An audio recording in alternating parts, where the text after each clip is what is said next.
So welcome everybody. I'm Jeff Gedman with American Purpose. I'm delighted that you'll spend this next hour with us. We have a fabulous group and moderator, and I'm going to tell you about the program and the moderator and the group in just one moment.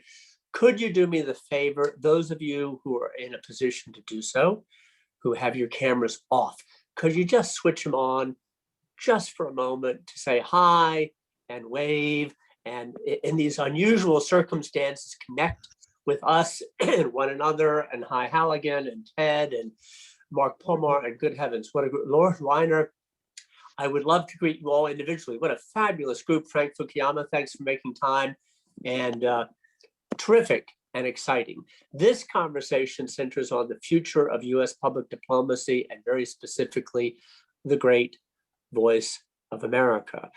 Managing, leading, moderating the conversation is my friend and our colleague, Martha Bayles. Martha teaches at Boston College. She's a fellow at the Institute for Advanced Study in Culture at UVA. She's also a contributing editor for American Purpose. She has with her, I think, three of the brightest and most influential commentators, writers, and actually practitioners on the subject matter at hand. That includes Nick Cull, Jay Tolson, and David Ensor. What we're going to do is 30 minutes or so of Martha interviewing or in conversation with the guests. The latter half will be Q&A, hard stop, 1 p.m. Eastern. Martha, you have a report you're preparing on a larger array of these issues. I would welcome you at any point in the conversation to tell us a little bit about that, beginning, middle, or end. But right now it's your show. Welcome, Martha Bayles, and we're looking forward. Okay, thank you. I'm really happy to see all these people here and somewhat daunted to see all these people here. Hope to stick to the schedule that Jeff set out. I'm not going to start with a long speech. I'm just going to say that the focus of my work and my report and my travels and interviews with lots of different language services throughout the USAGM system over the last few years, the focus of all that effort has been to find best practices in various language services and to see if the lessons that you can learn from those best practices can be carried over into some kind of future for this whole system. And I know it takes a while to get your mind around this sprawling system. I have with me three people whose minds have been around this sprawling system for quite some time and who could speak to it very well. So my hope to focus today is less on the bureaucratic edifice that faces us and more on the missions as, and I would say the missions as listed in the Voa Charter. I understand these are not equal to each of the language entities or equal to each of the organizations, but they tend to permeate the whole system. And today we're talking about VOA, so we'll focus on them for that reason. And I'm sure you know the VOA Charter. We could, as we go along, read each of the items. I'm sorry, there's a strange echo coming back at me. I thought it was someone else speaking, sorry. What I'd like to do today is start with David Ensor and just ask him to quickly sum up the current state of Voice of America. And then I'd like to move on to the first of the three items on the charter, which is of course reporting the news. So David, if you would go first and just give a kind of capsule summary of the shape of VOA now and leave it at that as quickly as you can. Okay, I'll be brief. VOA, like frankly the other broadcasters, has had a very, very rough time just recently because of Michael Pack, who was the CEO of USAGM for a while, and some of the strange appointments he tried to make. Fortunately, there is now a career person, Kalu Chow, back in charge of USAGM, and she's appointed a career person to temporarily head VOA while we wait for President Biden to make his decisions and his nominations. VOA reaches about 278 million adults per week, which makes it by far the largest of the organizations, the entities within USAGM. It has also higher audience impact ratings than any of the others, or either matches or exceeds the others. It has a budget of about $250 million. And it has 1,000 employees, 500 contractors, 800 contract stringers. And its goal is to produce accurate and compelling journalism that opens minds and stimulates debate, and to project, well, the values that are in the charter, which you may wish to read for the audience, but I'm not going to do so. Let me get back to you right now. Can't hear you. Can't hear you. Both of you are on mute.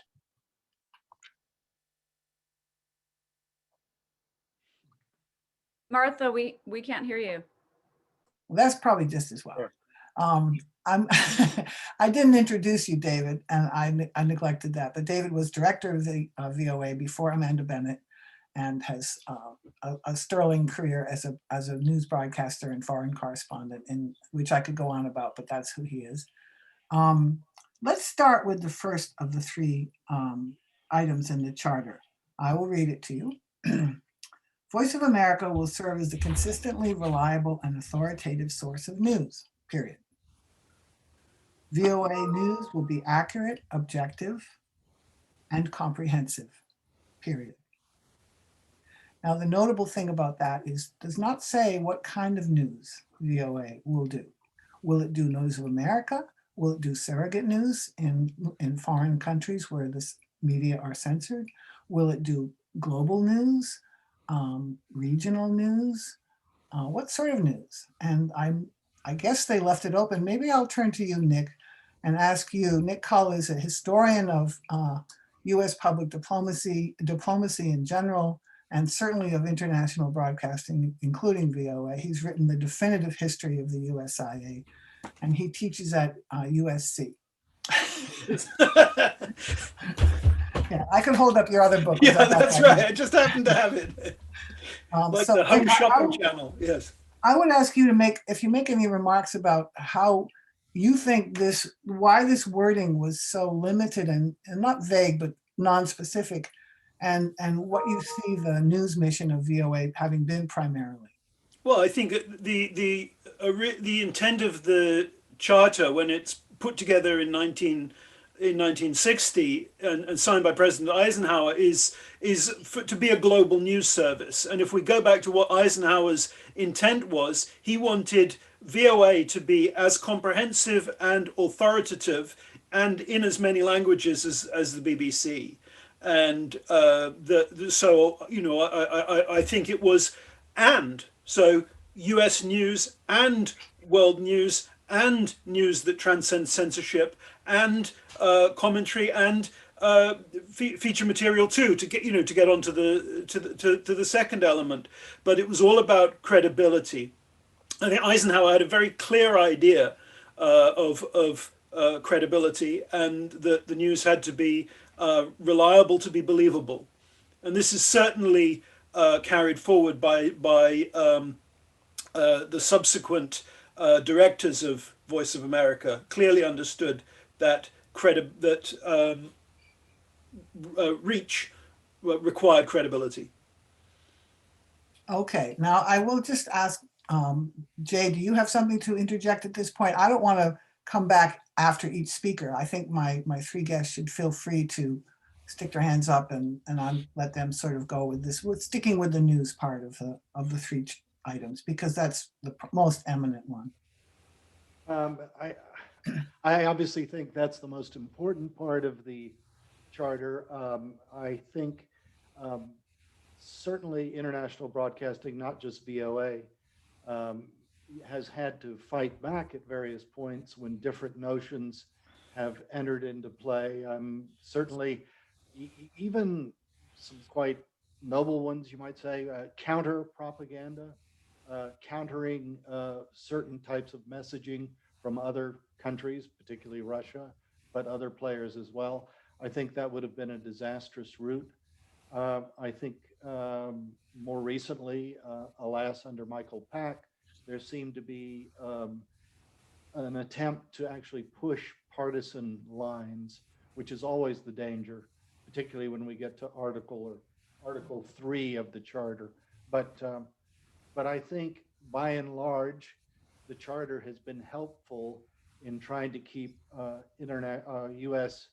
international broadcasting on target and therefore widely credible. But Martha, if you look at who the enemy is of VOA credibility and objectivity, when the Charter starts out, it's the State Department and embassies. They're the ones who are complaining and saying, "Oh, but the Voice of America shouldn't criticize this regime because we're trying to cultivate them and they're good anti-communists. We shouldn't be talking about their human rights abuses." And that's where the pressure's coming from. That there was always a movement within American diplomacy to do what Alan Heil, former deputy director of VOA and historian of VOA, called pouring tea on the air, that they wanted VOA to make everybody, or to make allies feel good. And I don't think that, I think it's very wise to understand that VOA can't do that. It has to present the news, and if the news about an ally is problematic, that has to go on the air, same way as news about an enemy has to go on the air that way. Which I think has also led to some confusion about whether international media, VOA, the other entities, should be really in the business of public diplomacy. I might take a view that is extreme on this, which is that I believe it should not. But I think that's something we could debate and discuss.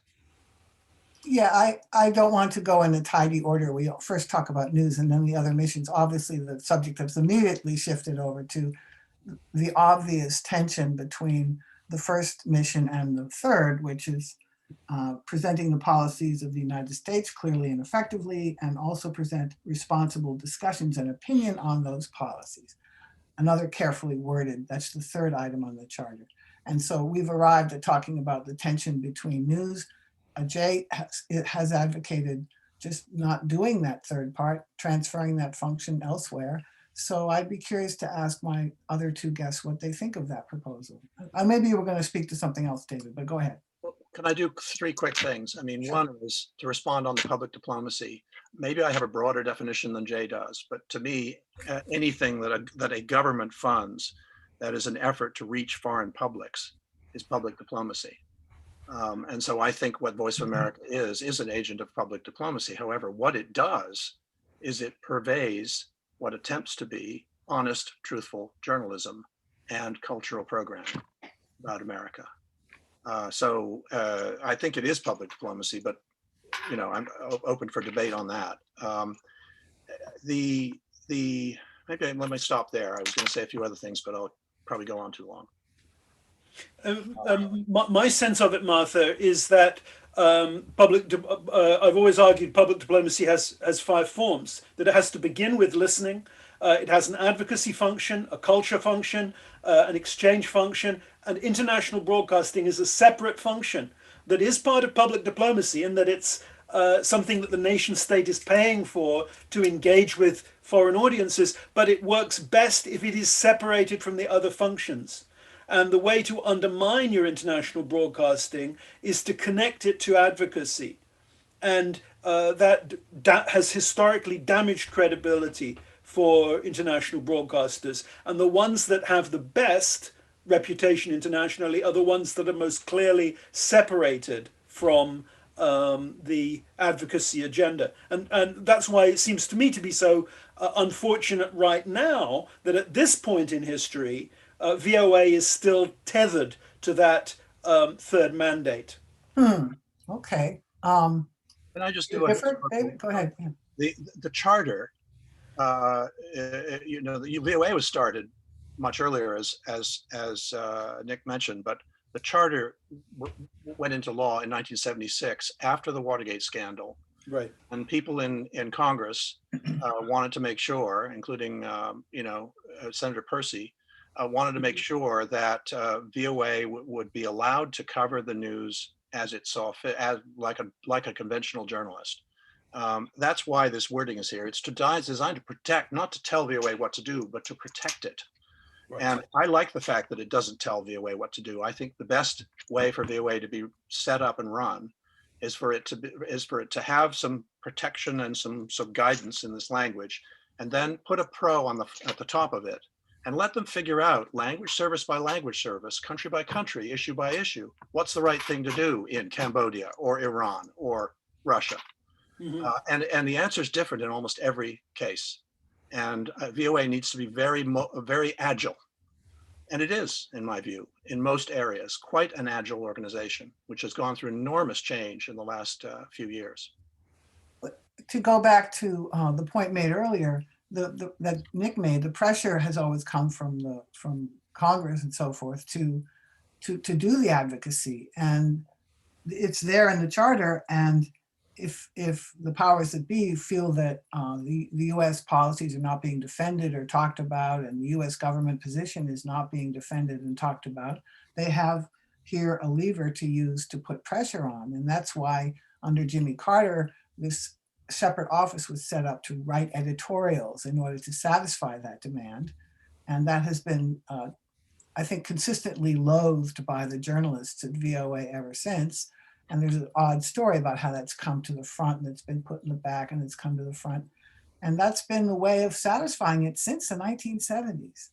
And David, when you were the head of VOA, you came up with a scheme to sort of refresh that. And it didn't end up going into effect, but I think it might be interesting if you could just briefly say what you thought of doing with that third charter item rather than trying to eliminate it. Yeah, I mean, I think that the office of that's in the USAGM now that writes editorials is, with all due respect to the people who do it, it's nothing about them, is a failure. It doesn't work. The editorials take too long to be cleared through the State Department and whatnot. By the time they come out, they're out of date, and they tend to be bland, and all the sharp edges have been removed, and they're just not interesting. Furthermore, it doesn't matter very much, to be honest with you. The great audience, the huge audience that VOA now has, is heavily on other people's air, on other people's news organizations, within the bloodstream of other news organizations like TV Azteca Mexico. You know, we're on primetime news. VOA is on primetime news every night in Mexico. They're not going to take editorials.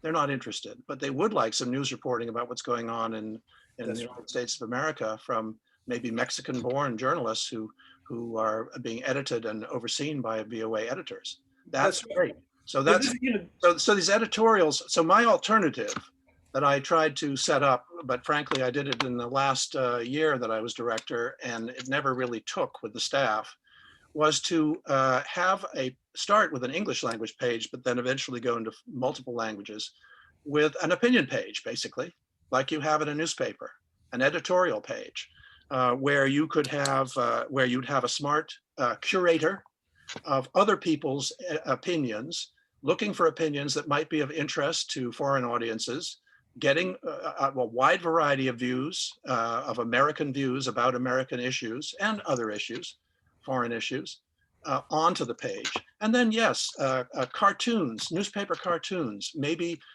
you could also have someone within the staff who works on this who's clearly from the current administration, whoever that might be, whether it's Trump or Biden or whoever, who just looks for good sound bites from the Secretary of State or the Secretary of Agriculture saying something that we think foreigners might find interesting, that's pithy and interesting and quotable.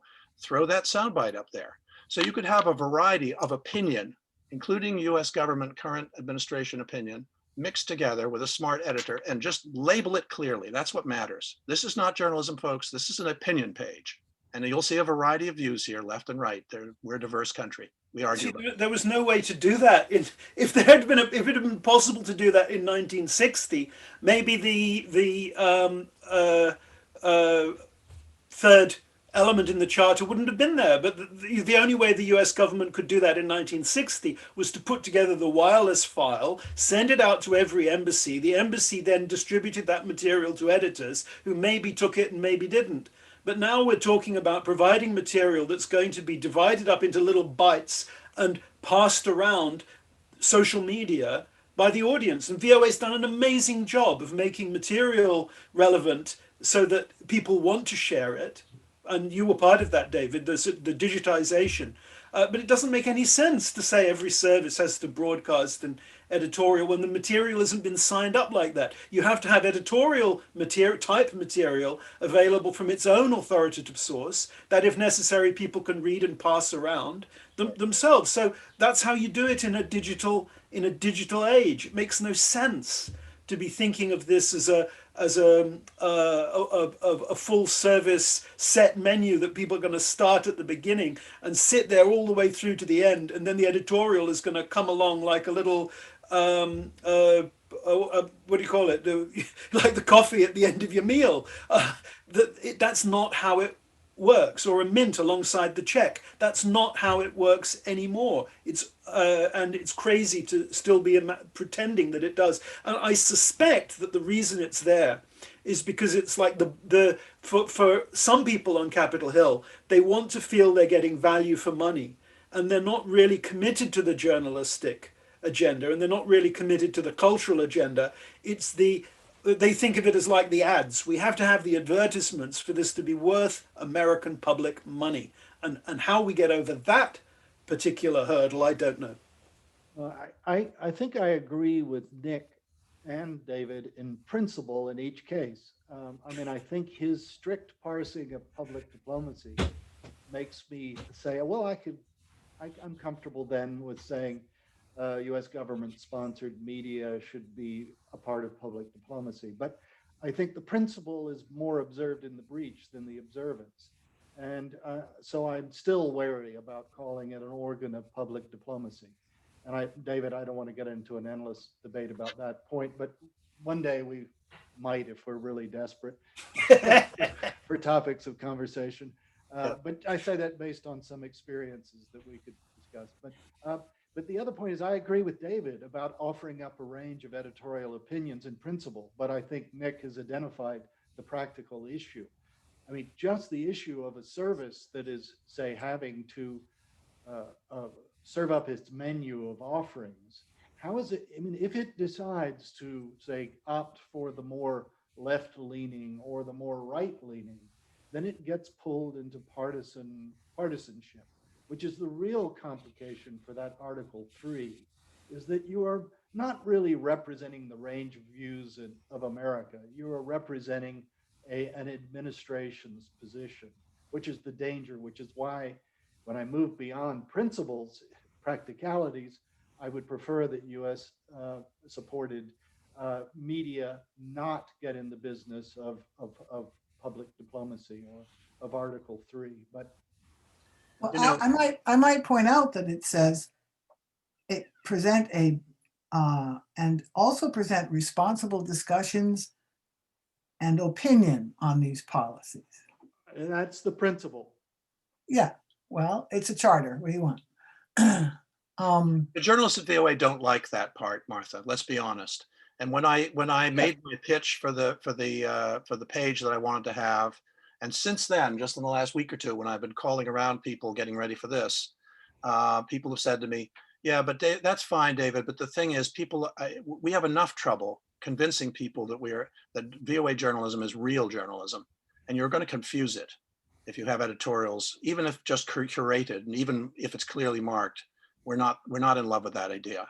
The journalists in the building are not in love with that idea." Oh, sure. And I think journalists tend to think of themselves as autonomous beings these days anyway. So they're allergic, especially in this country, to the very idea of the government even looking remotely over their shoulder. Whereas in other countries, I forget which one of you told me this recently, the idea that that when the CIA backing of RFERL was exposed, its viewership actually went up in Eastern Europe because it had some heft behind it. The US government was behind this, so now we're going to listen to it. I don't think there are many countries in the world that would react that way now, I will grant that. But let's float the idea of rewriting the Voa Charter, getting rid of that third thing.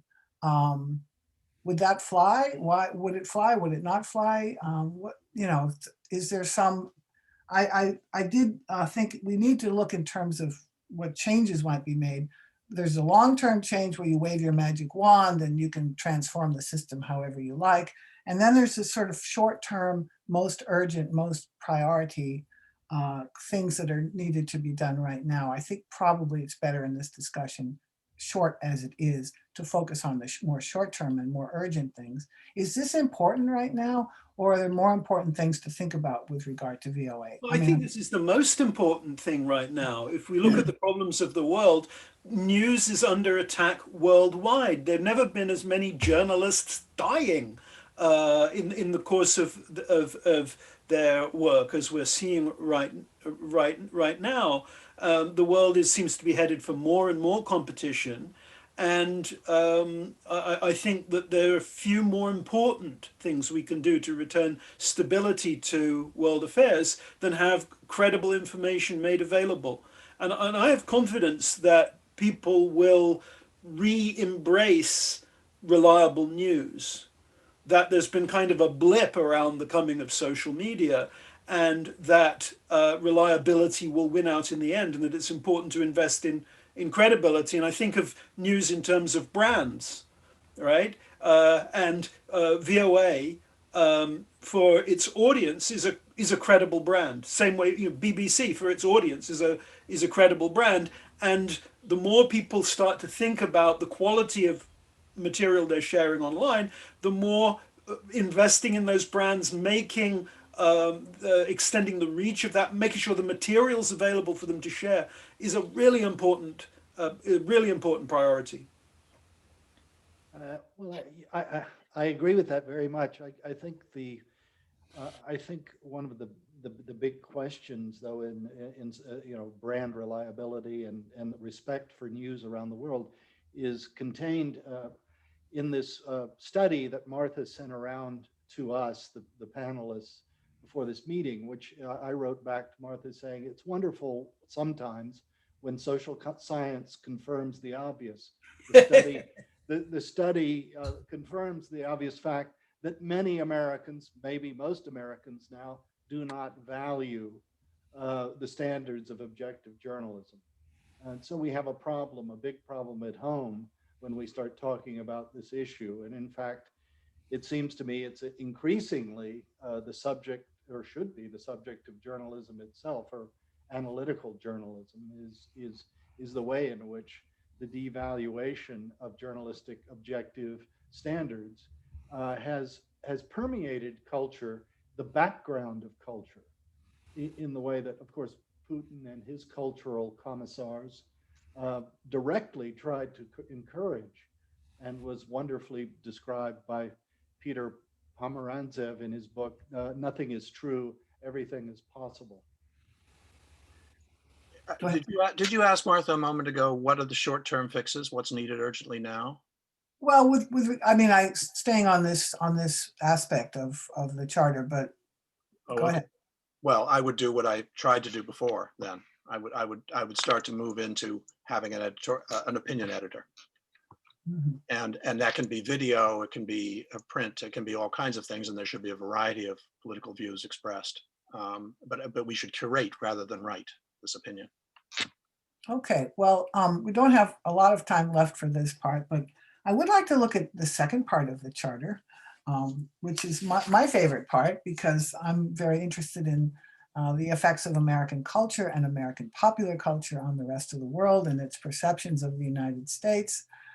This is always a hard sell to convince anybody that this is a real issue, but I've been trying. The second one says, VOA will represent America, not any single segment of American society, and will therefore present a balanced and comprehensive projection of significant American thought and institutions. So I have a question for those who know VOA and its recent history. Has VOA been doing that anytime recently?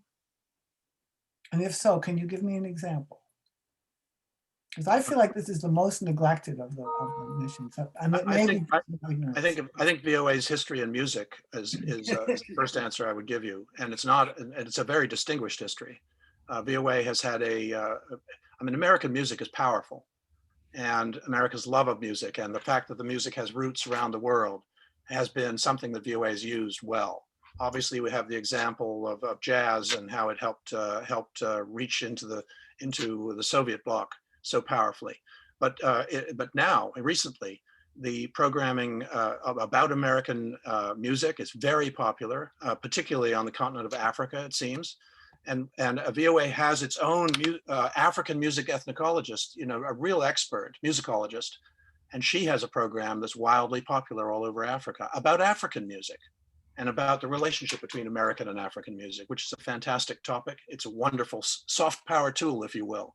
So there's one example. One of the tip-offs to me that this was worthwhile doing was when the BBC launched Country Time with Bob Holness. So BBC started doing country music programs because they saw they were such a success for VOA. They didn't want VOA to get all the country music, all the country music audience.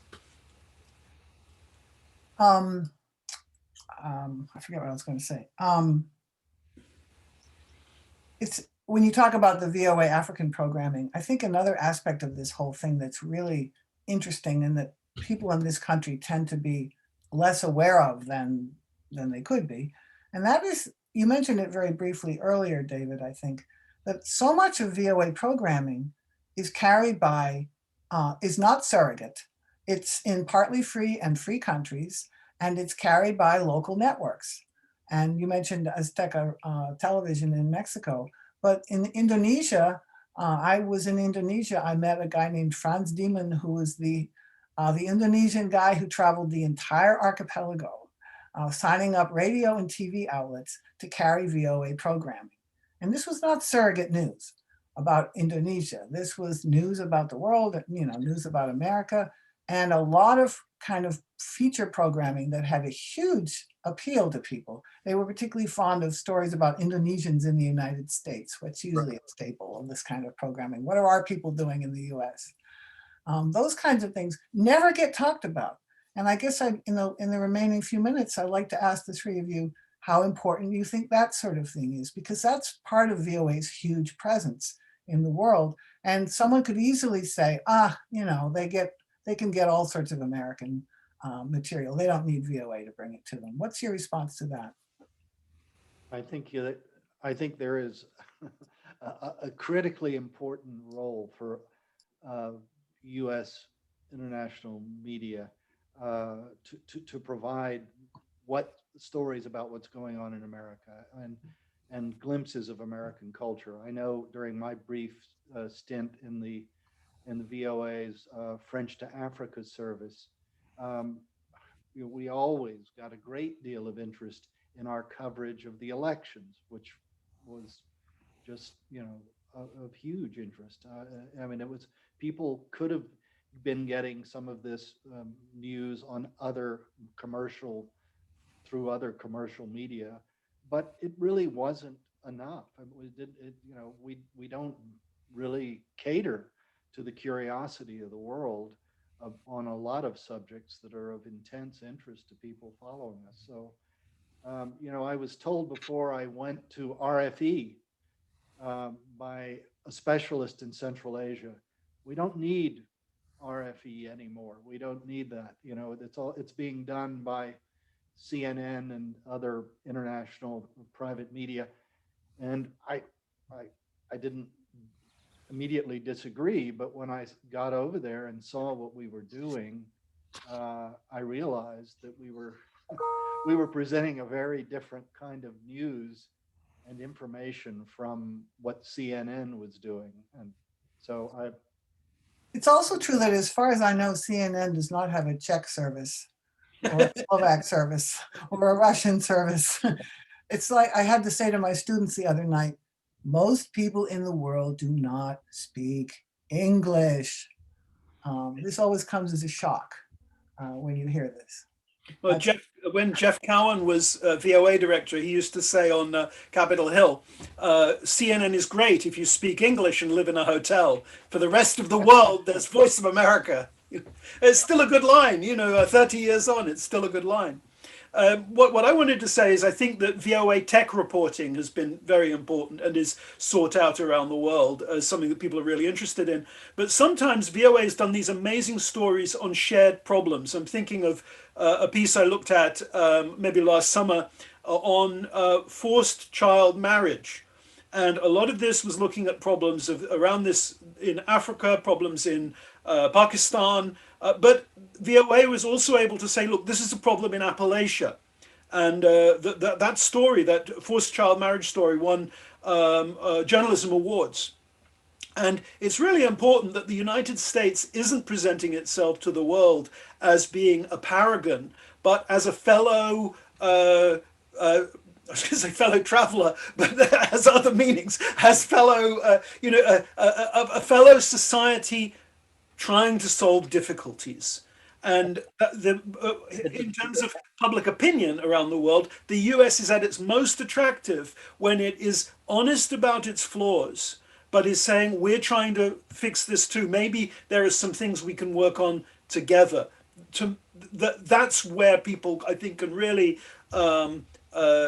connect to the United States.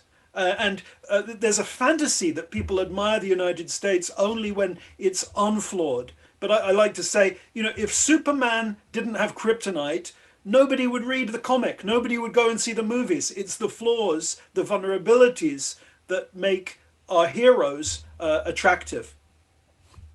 Okay. I'm looking at the clock, and I think we may have reached the magic time.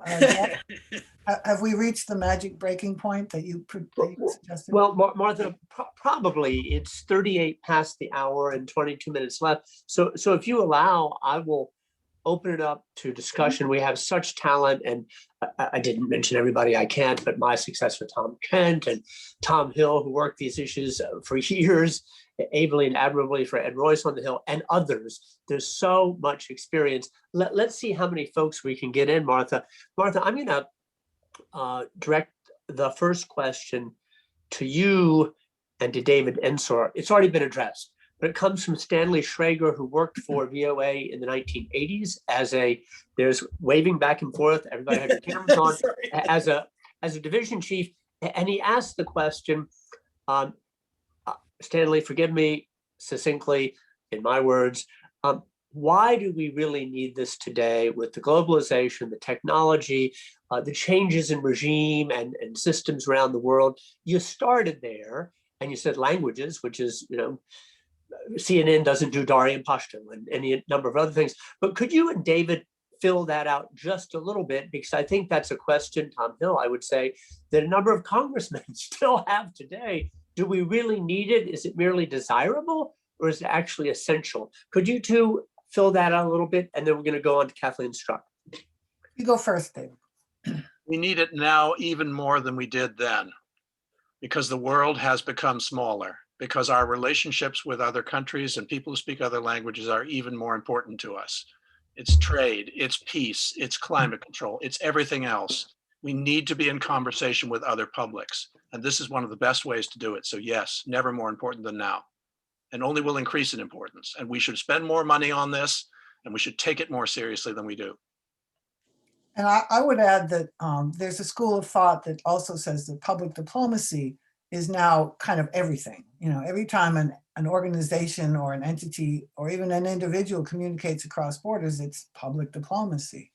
Well, that word would then immediately lose all meaning, because public diplomacy is, I have learned also public diplomacy in general, but this aspect of it in particular, surprising to most Americans, there are a lot of people in the world who really do want to hear from the United States government. What do they think? What are they thinking? What do they have to say? How do I get the word on what America is all about, or what America is happening in America?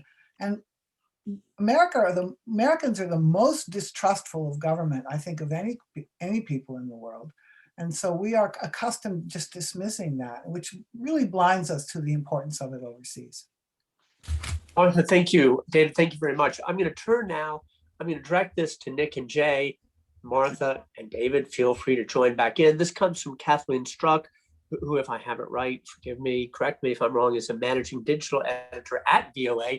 She refers to a recent conversation we hosted with Mike McFall, former ambassador to Russia out there at Stanford with Frank Fukuyama and some of our colleagues, and an article Mike wrote for American Purpose too. Her question is about structure, current, is it broken, what needs to be fixed? And Kathleen, jump in if I didn't do justice to your question, but I think that's the essence of it. Can we start with you, Nick, and then go over to Jay? Well, this is a politically tricky question, as we can't really talk. Shall we say, there was a certain senator from Delaware who was much involved in approving the management structures of American international broadcasting in the 1990s. I think whatever people's intention in the 1990s, what we have now is not fit for purpose. I don't know any historian or scholar who praises the structure of American broadcasting, and there are various metaphors out there: the mess, chaos, dysfunctional, all kinds of things are said about it. So, but the problem is, whenever anybody's tried to fix it, they've made it worse. So how we go about getting a broadcasting structure that is fit for purpose, I do not know. But clearly, what we have at the moment isn't working, and there has been terrible confusion just in recent years with the transition to a single CEO, and members of the board not stepping down, all kinds of mess. So there's no way to make it look like an achievement, as things are at the moment. I feel that whatever the US has, there has to be a firewall, and that the US would be well advised to look at how other countries do it.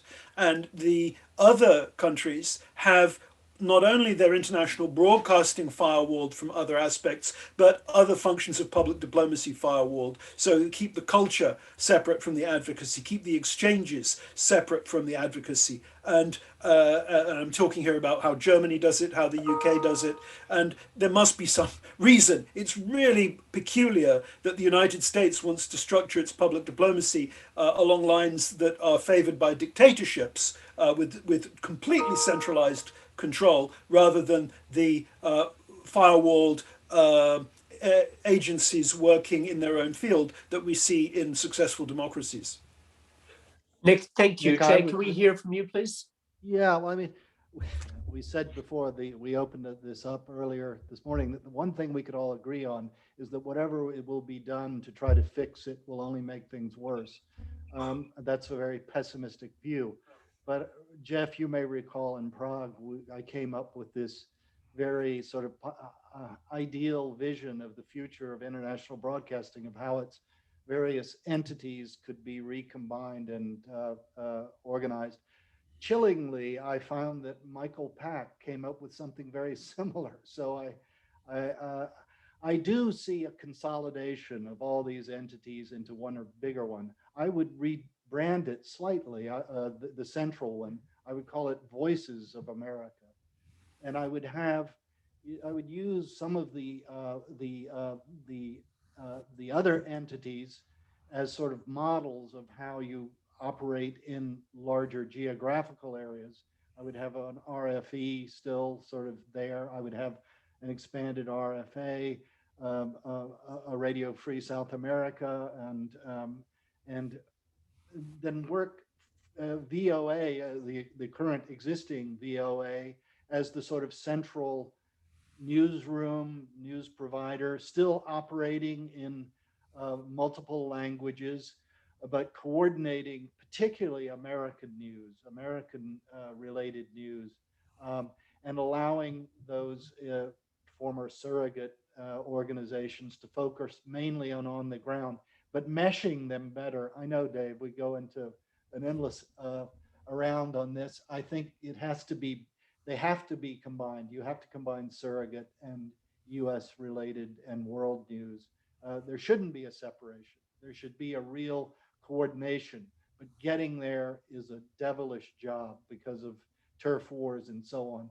So that's why I would damn the whole brand issue discussion and call all of it Voices of America Asia, Voices of America, Africa, Voices of America, etc. I don't like voice because that sounds like there is one voice. America is not one voice. It is many voices.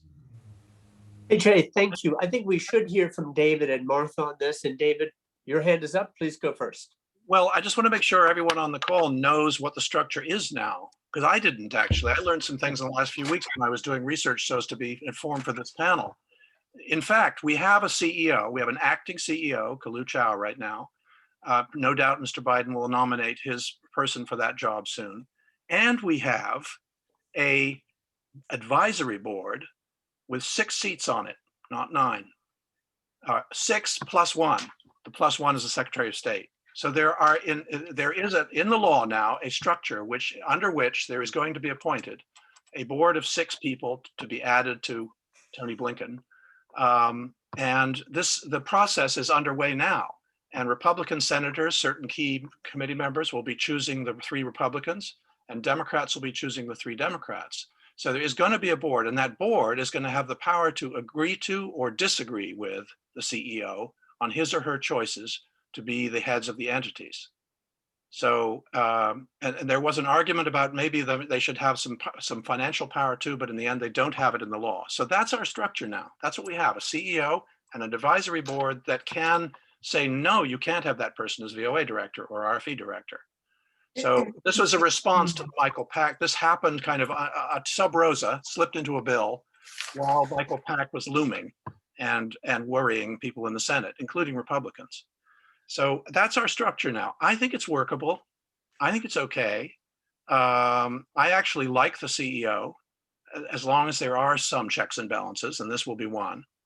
And I agree with Jay that we may have to head towards some sort of consolidation in the end. But the brand identities are powerful. The brand identity VOA is a great, great brand, and so is Radio Free Europe. And some of the others. So, you use them, I think. You don't throw away your good brand identities. Spent decades building them. Just a picky note, I have the impression that legislation which was passed is part of the stimulus bill. I forget which it was. The stimulus bill suspended the power of that advisory panel, put it on hold, because if that were the case and there were as yet no advisory panel formed, then Cull would not have been able to have fired Michael Pack. Michael Pack would not have been able to be fired. So that plan to have an advisory council was put on hold. So it's not on hold anymore, you're telling me? That's correct. That's what I just was told by the person on Capitol Hill who should know. And Tom Kent is nodding, so it must be true. It was there for 90 days. That suspension 90 days, was a 90-day suspension. Okay. It's Well, gone now now. we're really in the weeds here. We got to pull out of the weeds. Go ahead, Jeff. Okay, thank you all. So I've got now Aaron Premek who asks, I'll direct it back to you, David. Do countries pay for VOA content? Which then invites us to the question, who pays for what, why, when, how?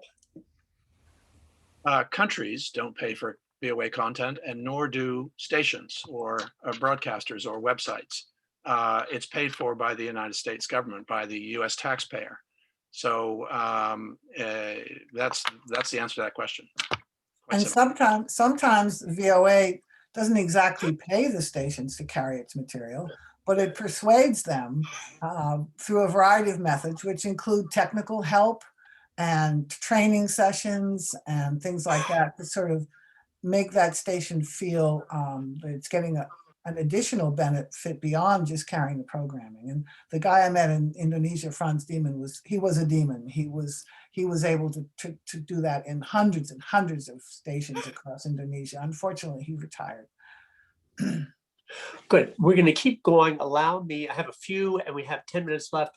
I'm going to pick on Tom Kent, colleague, friend, and as I've noted, former president of RFERL, has something to do with pay and Congress and taxpayers, Tom. We've heard, this is a question I don't like, and yet it must be asked, and why not me to you? However you define the mission or missions, how do we know when we're doing a good job? And how do we measure progress or success? Well, it's really hard because I don't think in the world of public diplomacy, if you want to talk about VOA in those terms, you can never have a distinct effect because you are never the only factor that people are listening to. So you can have a great product, but some news event will happen in the world, or there'll be photos of Abu Ghraib or something like that, and everything that you did just goes down the drain. So there's no way to be absolutely certain, I think.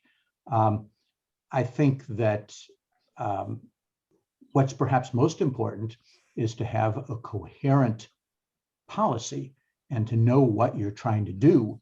And if you measure that, are you fulfilling your policy? Then you've got. If you don't feel you're having the effects you want, you then have a particular policy of something to actually change, actually something to modify. But unless you have a clear sense of what your goals are, then you won't be able to modify your performance. I mean, there are things like social media, how many clicks you get, and all of that, and that's valuable.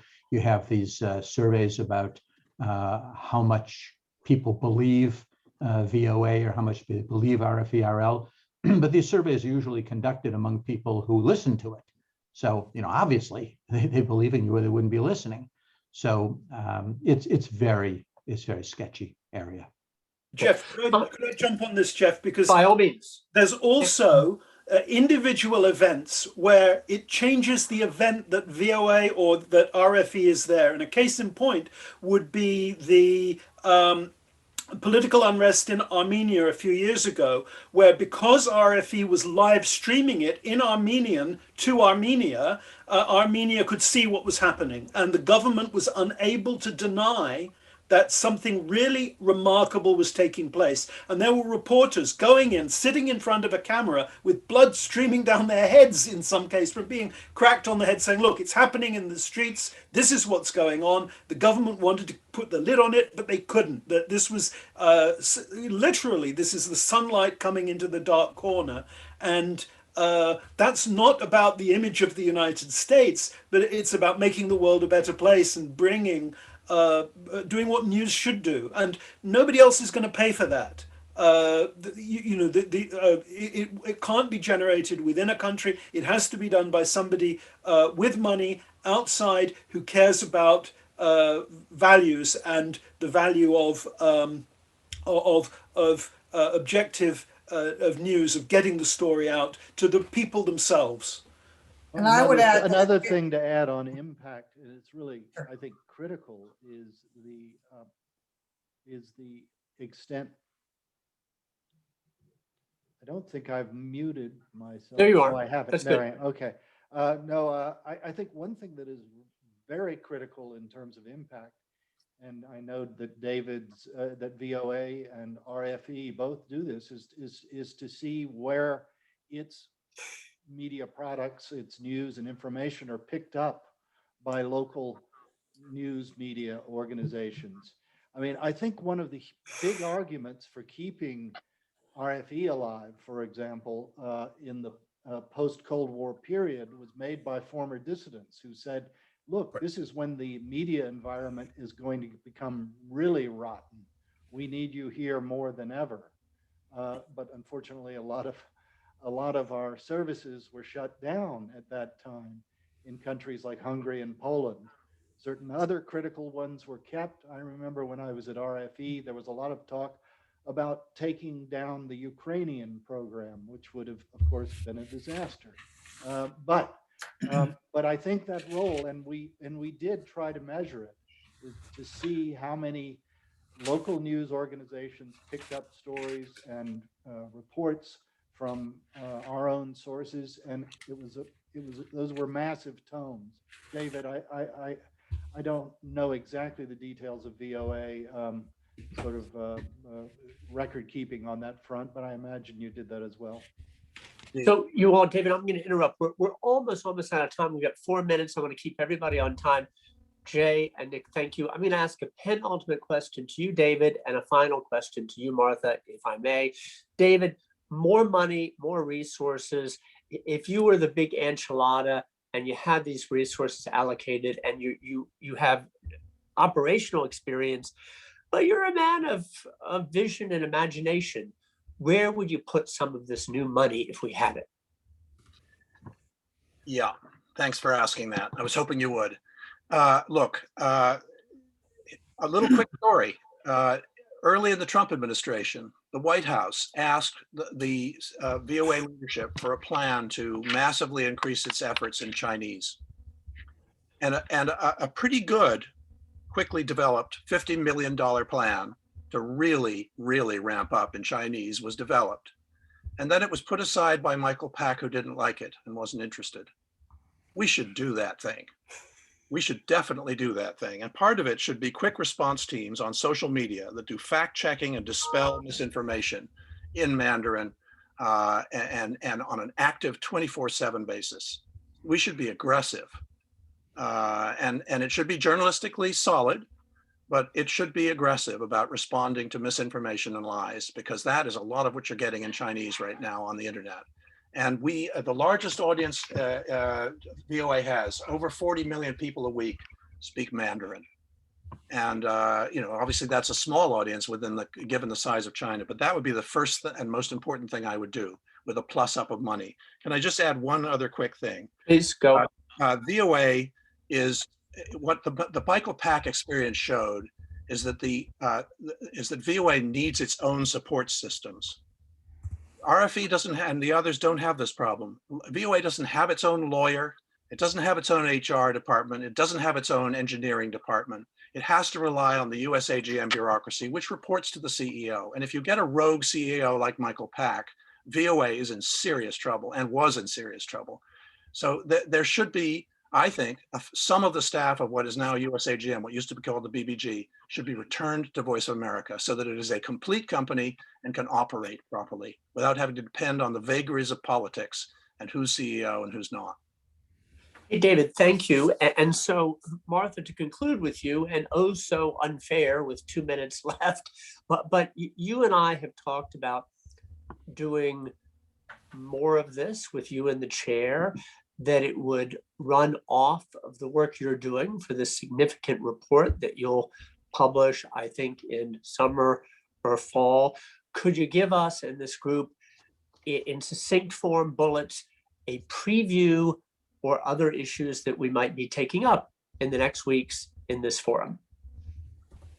No. I would have to ponder that. I know that RFERL is in a state of crisis. The Russian service and programming is because it's about to get kicked out of Russia. So that's a priority for a lot of people I see on my screen who, I agree with the decision to wait until they get kicked out and not leave. But after being kicked out, which seems now well nigh inevitable, I think there has to be a very aggressive way of dealing with that. And I think that needs to be put together.